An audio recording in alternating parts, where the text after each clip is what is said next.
I think I'm gonna have to say this about it. That certainly was a NASCAR race of all time. Before we start talking about the race, I'm gonna say Happy Easter to all who celebrate. I hope if you did celebrate, you had a good time with family, friends, whoever you were with, had a good holiday. And let's talk about the NASCAR now. That race, the Bristol Dirt Race, the third year of its existence, and it was a race of all time. It's still a little bit weird to see Bristol on or as a dirt track for the Cup Series, but I will say, in terms of the actual racing itself, this time felt like the best out of the 3 times we've been. Though it seems a little more hectic and chaotic than usual. Like you see the occasional spin or something. I don't know how many cautions there were tonight. It felt like about 20. Realistically, I'm pretty sure we hit double digits. I want to say 13. 13 is my guess on how many cautions. Let's see if the NASCAR website tells me how many cautions there were. No, it does not tell me. I have the results if it would reload. But anyways, there's a lot to cover here. We had an actual dirt expert winning this year, no offense to Kyle Busch and Joey Logano. We had a rivalry with Ryan Preece and Kyle Larson that was very random, and Ryan Preece has been very vocal about drivers driving into each other, so that's something. Relating to that, we have to cover now the intentional wreck policy and whatever that policy is now. JJ Yaley started third. That speaks for itself. I don't even know if we have to talk about that, honestly. And spins, lots of spins. No really big hard crashes. The last lap there was a crash, and that's why there wasn't a spectacular finish. It was fixing to be a fantastic finish between Christopher Bell and Tyler Reddick, but unfortunately there was a big crash on the backstretch. Other big wrecks, the Larson thing when he got taken out by he kind of took himself out. Do you want to talk about it now? Let's talk about it now. Ryan Preece and Kyle Larson, the 2 rivals we definitely expected to see heading into this year. Ryan Preece in his first year for Stewart-Haas Racing, he's had some ups and downs. And Larson, of course, he won last week at Richmond. He's the 2021 Cup Series champion. So Preece has been vocal about drivers sucking, I guess is the nice way to say it, the last few weeks. And he's called people hacks. Of course, he also gave that lecture on live television last year in the Truck Series when Carson Hocevar wrecked him for the lead, saying, "You kids at home, don't do that." Preece likes to talk a lot, we have learned in the last year. And this time he actually put action to his words. He and Kyle Larson made contact early in this race. Larson kind of ran him to the fence, if I remember correctly, and then Preece later on spun, and it kind of screwed him over. And Preece, who was running top 5, he was actually having a really good race, suddenly went to the back because Larson put him in the wall, and then he spun. So very much later in the race, race car drivers don't forget. They don't forget. Ryan Preece and Kyle Larson are running near each other. And Preece runs him in the fence. And then Larson hits the fence a couple times. Preece moves off the wall to give him some space. And Larson, I can't tell from this angle if Larson was retaliating or if he was spinning. It kind of looks like he was retaliating, like trying to door slam him back. And in the process, Larson kind of wrecked himself.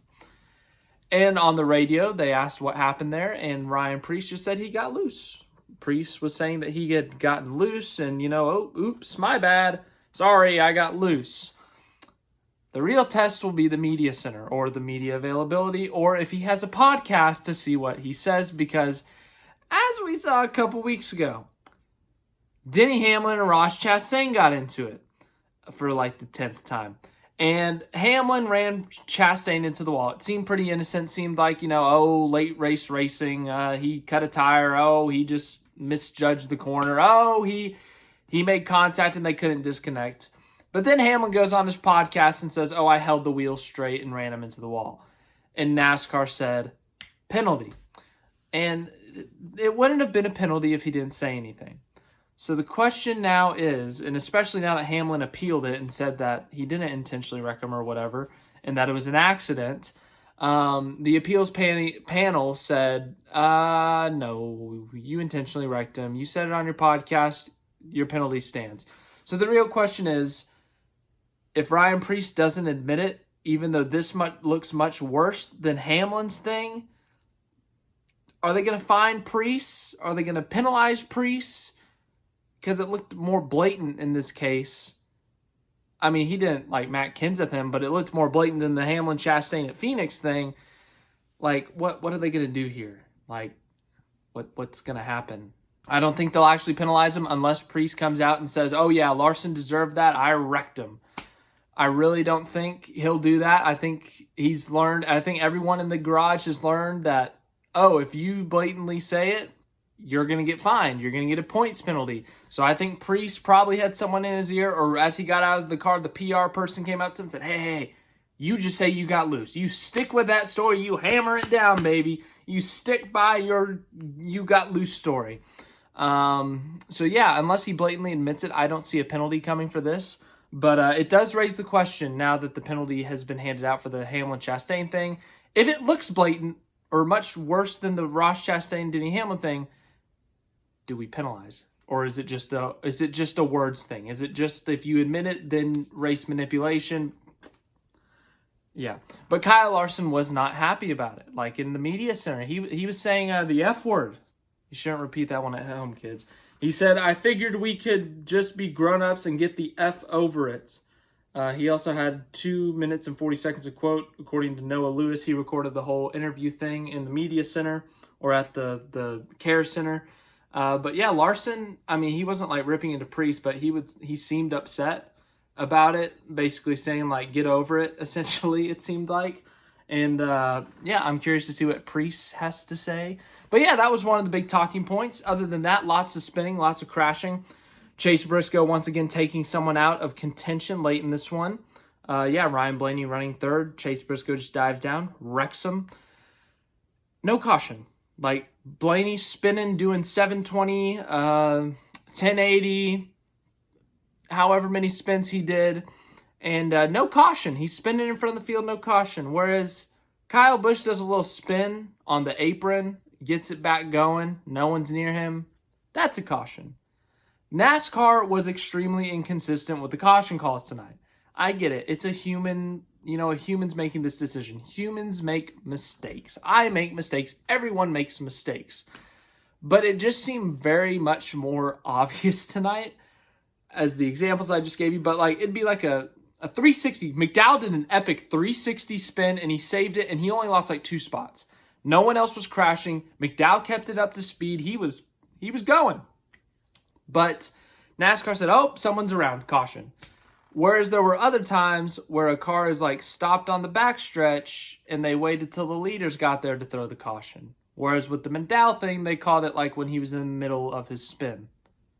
They were just very inconsistent on the caution calls and it kind of messed up the pacing of the race. The racing itself was honestly pretty good, as I said at the beginning. A lot of different guys up front, 3 wide, 2 wide, slide jobs without wrecking each other. Like, it was fun. It was honestly a pretty fun race.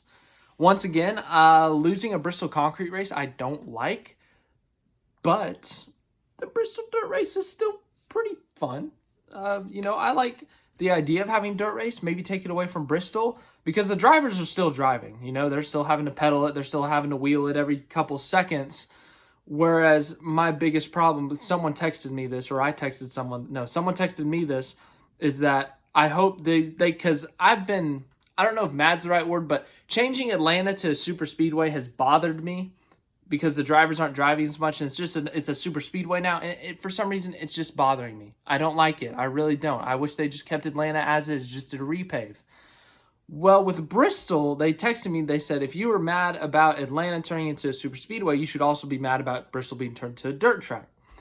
The thing I'm upset about is Bristol losing a concrete date, losing a paved asphalt, whatever it is, losing another date, because Bristol, when it's paved, is one of the best tracks in NASCAR. I think most can agree on that. It provides some of the best racing.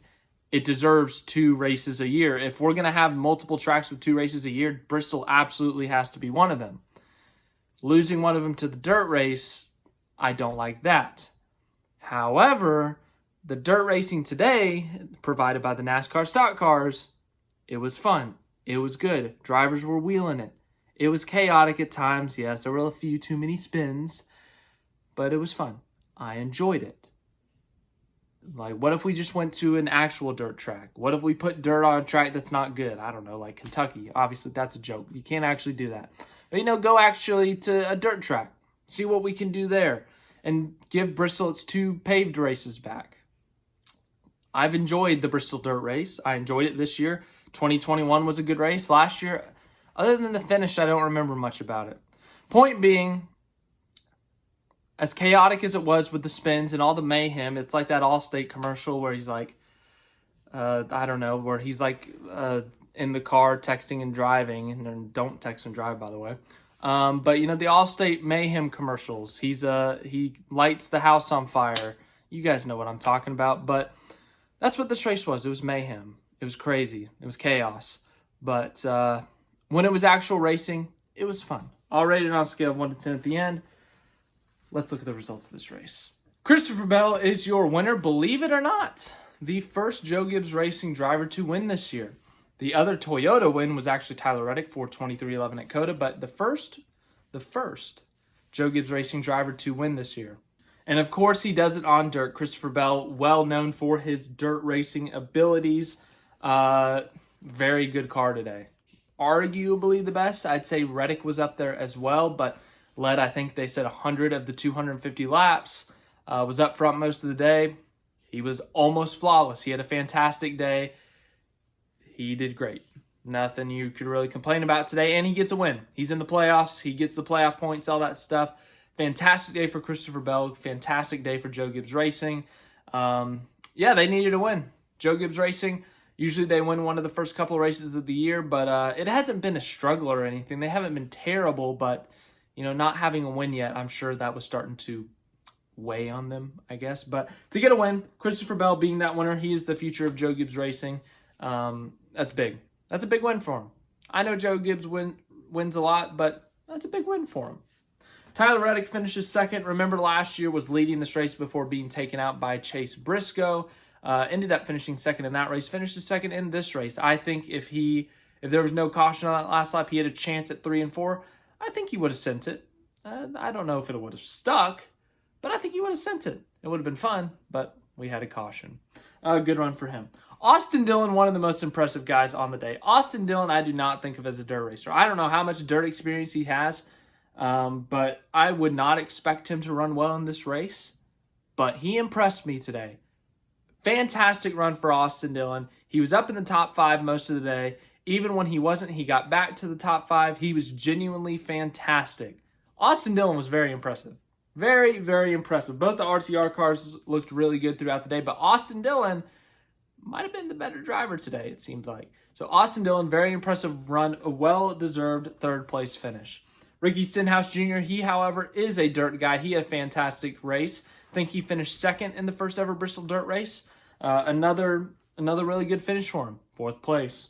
Another dirt guy, Chase Briscoe, took someone out again. He took out Ryan Blaney, but I think he said it was a dumb move on his part. He apologized. I don't know if Blaney took the apology. I don't know if they actually talked or if he just said it on TV. But Chase Briscoe, another good run at Bristol Dirt. This time he has the result to show for it. He was competing for the lead there late with Christopher Bell. But a late race caution, late race restart, shuffled him back to 5th. Still, a top 5 finish, though. Considering how Stewart Haas Racing's been this year, that's a good finish for him.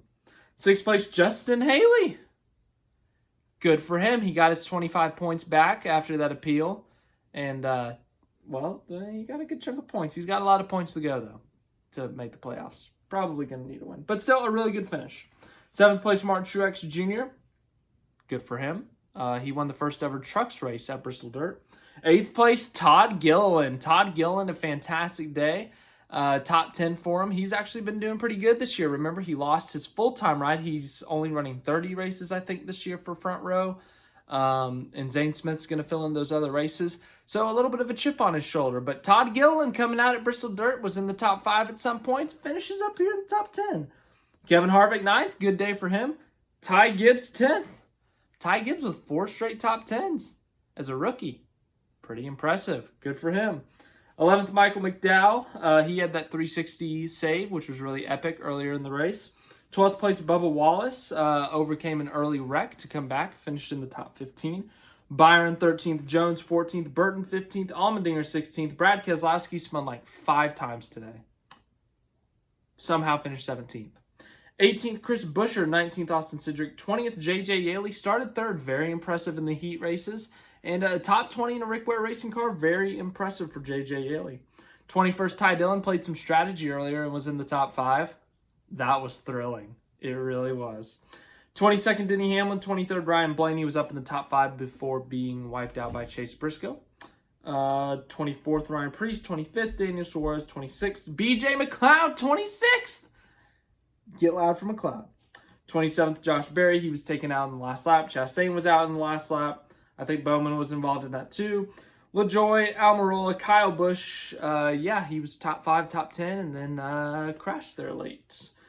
Noah Gragson, Matt Crafton was filling in for Cody Ware, who was out due to personal reasons. I don't know what those personal reasons are, but I hope all is well with Cody Ware.